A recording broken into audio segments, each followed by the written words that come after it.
Thank you, Dora. And I'm going to start sharing my screen for you so that we can do a few things here and show you what I'm trying to accomplish here with this conversation among us. Are you able to see my screen? Okay, yes. Good. There are several elements in the mission that are particular to the Hispanic community, and I think it's important for us to own those things, and especially because we come, at least in the United States, from a place of being a minority, that sometimes we haven't seen our own characteristic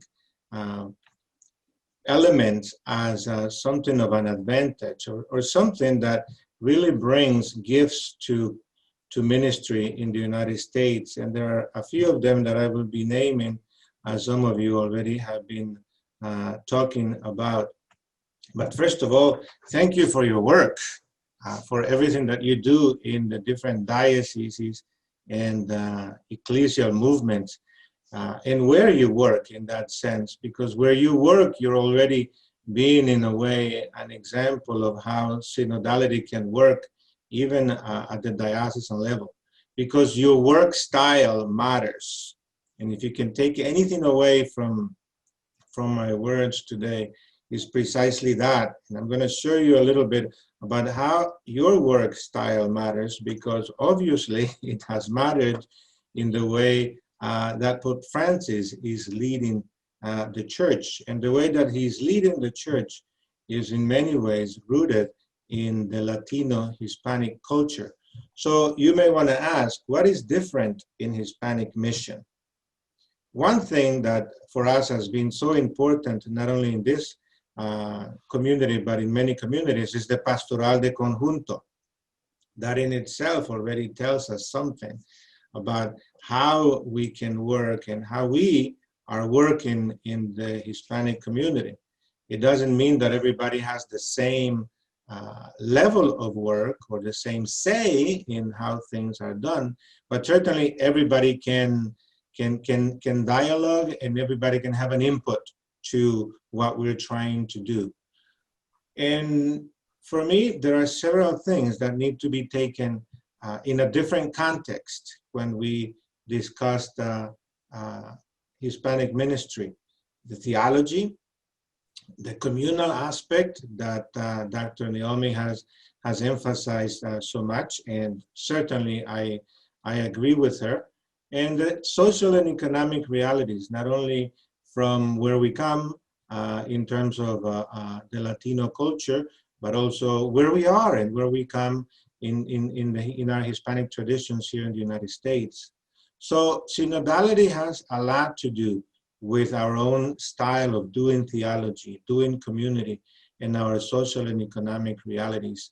And of course, the presence of culture, which for us in the United States seems to be taking center stage because we are a culture that is a minority culture.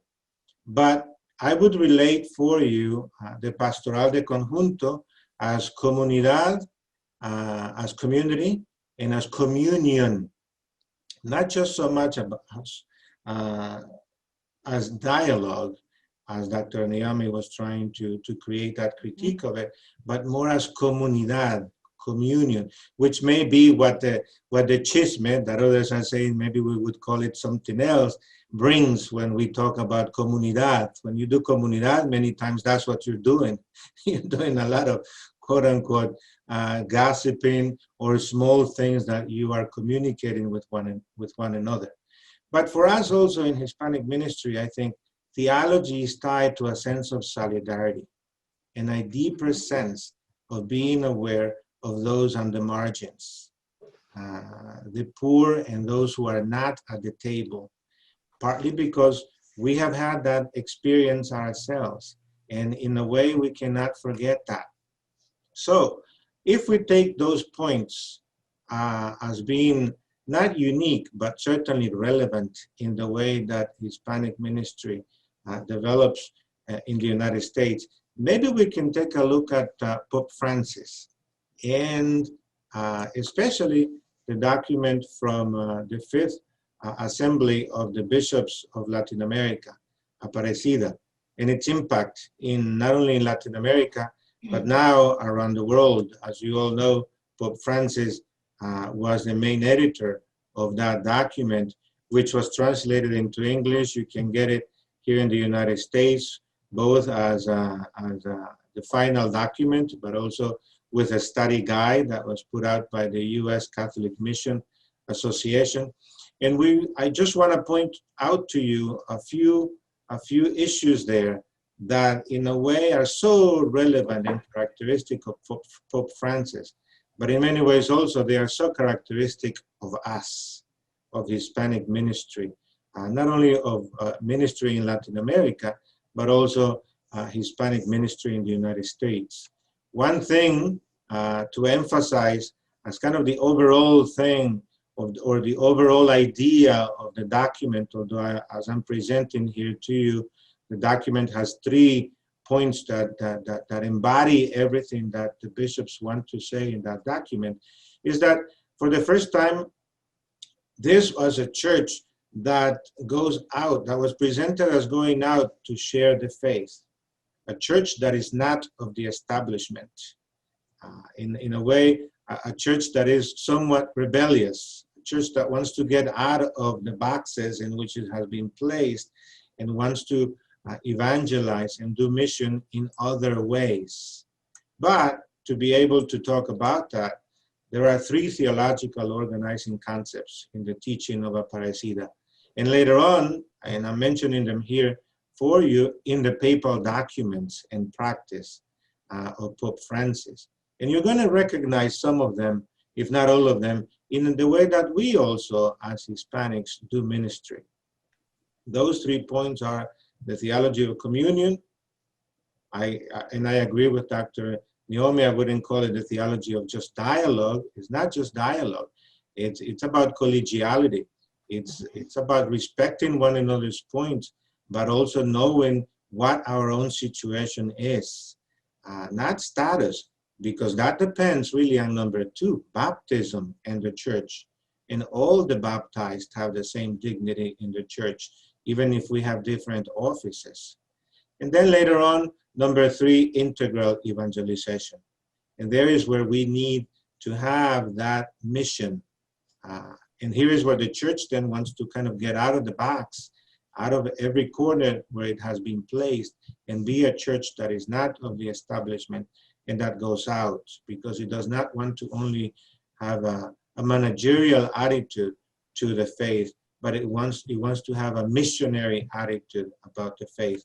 That's why you bring later on the great saying, or the great concept of the missionary disciples. So let me just mention those 3 things a little bit for you, and we can move on to develop even other important points for us. The theology of communion. Remember, this has its foundation in the life of the Trinity. And we would call it, in Hispanic ministry also, the life of the family. Each person of the Trinity is in harmony with the others. The community of the Trinity is a sending community. The Father sends the Son sends the Spirit, and the Spirit sends the church, us. It is this sense of the Trinity as a sending community that is the foundation for the missionary and synodal nature of the church.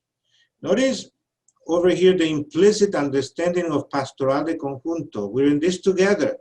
It's not just the pastor, it's not just the office director, it's not just the vicar, it's not just the bishop or the bishops or the pope, it's all of us.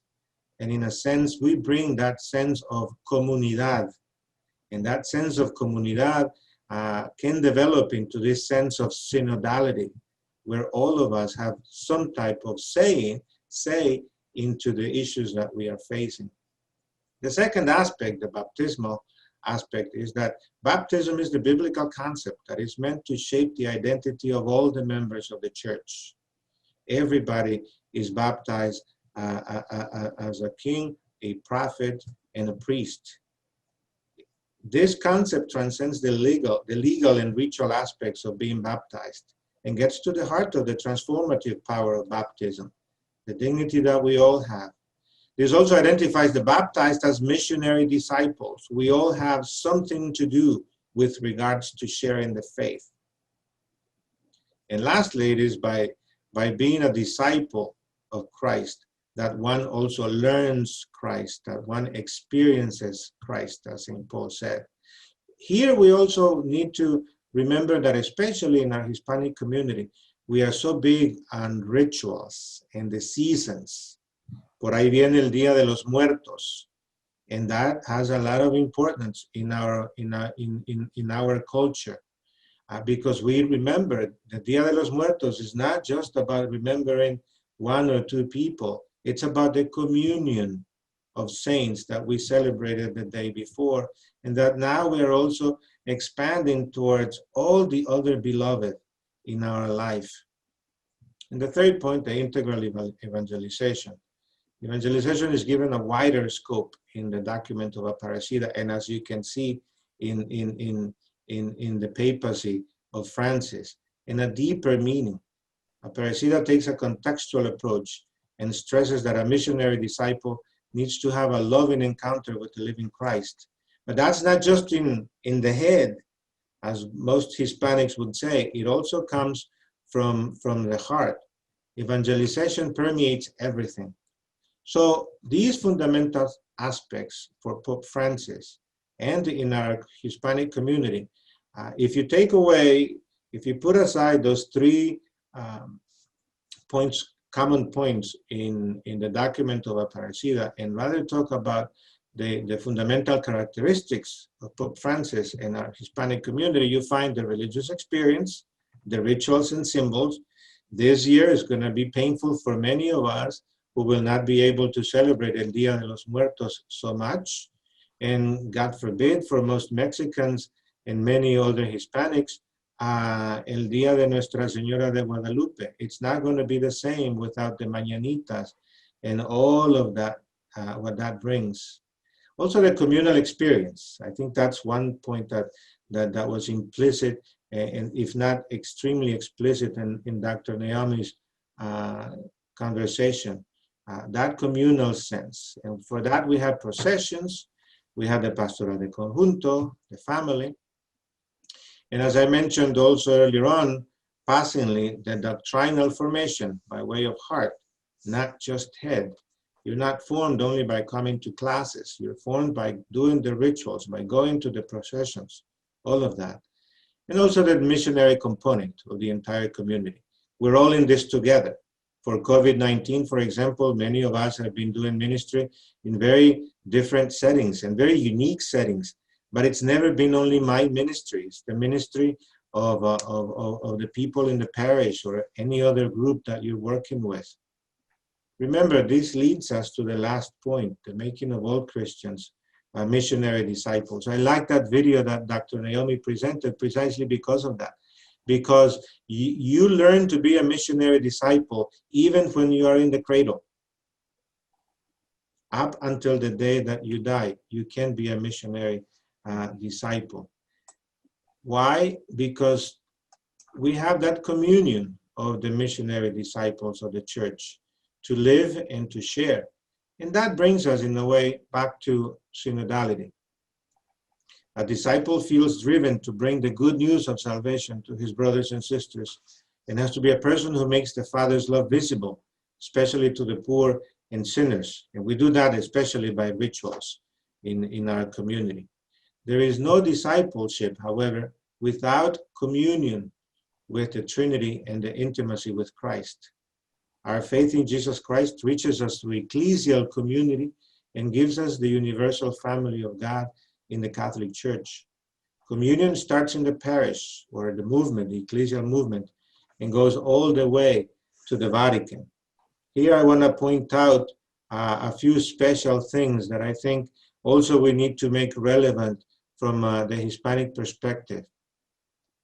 While synodality is understood mainly as a top-level communion or collegiality or a council, ecclesiology does not consider synods to be only for bishops. That came later in the history of the church. They can be considered the best example of communion between and among churches. But synodality is lived at the diocesan level as well. That's why I thank you so much for the work that you all do, because here we can emphasize the importance of the diocesan pastoral council, for example, and the offices that feed into it. Your impact as directors or as diocesan officials starts here. And that's important, not to forget this. So it seems to me that Pope Francis, in the spirit of pastoral de conjunto, wants to emphasize the synodality of both the bishops and the people of God. It's not just the bishops creating doctrine for us or meeting and making decisions. For Pope Francis, that's not the way pastoral de conjunto or chisme or dialogue or anything you want to call it works. Notice, for example, the synodal work and the actors of Christus Vivit in Querida Amazonia. He, especially with Querida Amazonia and with that synod, that was a synod of mainly 7 countries in South America. Yet the Pope not only validated it, he brought out the fact that this affects all of us and everybody has to be an actor. Also, I think it's important for us always to talk about peoples and culture. Aparecida states it this way, and I just want to use this quote more as a springboard to my final comments. Culture is a particular way in which human beings cultivate their relationship to nature and with fellow human beings, with themselves and with God. Faith is only adequately professed, understood, and lived when it makes its way deeply into the culture of a nation. The church must consider culture with empathy in order to understand it, but also with a critical stance to discover whatever within it is the product of human limitation and sin. So here Aparecida is saying culture is good, but we also need to be in dialogue with it so that we can make it better, so that we can bring the light of the gospel into it. For us here in the United States, for us Hispanics, this is so important because the church has the obligation to build unity and fraternity among its people and challenge them to live the values of the gospel. But in order to do this, the church needs to be involved in the education of the young, in social communications and in decision-making centers, in urban ministries, in efforts to integrate indigenous and Afro-Americans in the Christian culture, while missionary disciples are called to participate in public life. In most of our parishes, for example, not only in the Puerto Rican culture, but in many of our Latin American cultures and Hispanic culture, El Día de los Reyes, the Three Kings Day, the Epiphany Day is such a big deal. And we bring that richness of our culture and our faith to the communities where Hispanics now worship around our country. I think it's important for us to own that and not ever look at it as a limitation. Just because we come from the minority, it doesn't mean that those things are not good. It actually means that they enrich the larger country, the larger society. And of course, when we talk about Latin Americans and Hispanics, we cannot mention Mary. Here comes the religious experience, and this is no gossip. This is the truth. A Marian and a passionate culture. You go to every country in Latin America and here in the United States as well, and you find Mary as a major patroness. Besides Jesus y Maria, always. And I think for us, that is a great richness that we cannot give up or downplay. That's not how the flavor of our Hispanic mission would work. One last thing about synodality in the U.S. church. And here I want to create that provocative questioning. Was it a synod for, or was it a synod of Hispanics? The fifth encuentro was a process of discernment in communion that started with parish assemblies and organizational discussions. For national organizations and ecclesial movements, for example, they started way before we got to Dallas-Fort Worth. It started almost years prior to that. It started for some of us with simply Alejandro Aguilera and others talking a little bit about what another encuentro would look like. And then this whole thing moved up to the diocesan, regional, and eventually to the national encounter. I consider this a sínodo desde las bases. That was convened by the bishops, but that had the input come out of community discussions and discernment, and that it was facilitated by the bishops. Its outcome, the final document and its vision for pastoral ministry, now and in the future, are organized by the bishops, but using the input from the different encuentros. At the parish level, the diocesan level, and then the big party, we would call it, you know, la pachanga, as we say here in South Texas, of all of us. But I still have that questioning. Is it a synod for Hispanic? Was it for Hispanics? Was it a synod of Hispanics instead? Hispanics. If you were to call it that, I think we have a lot to say there. And the style that we brought to the fifth encuentro as well is our own Hispanic style. So to finish, I have put some questions there for us to dialogue a little bit more during our time for conversation. How would you expand on or continue to describe the fifth encuentro as a synod from the bases, which was inspired by the Holy Spirit, of course. It was convened by the bishops in quote-unquote the synodal style. Was it a synod? Could you call it that? With regards to that too, how do you see the Aparecida document with its weaknesses and strengths expressed in the style of Pope Francis and also expressed in us? How would you implement the teachings of Pope Francis with his emphasis on synodality and pastoral conversion in your ministry and in your environment? So I'll stop sharing, and that's all.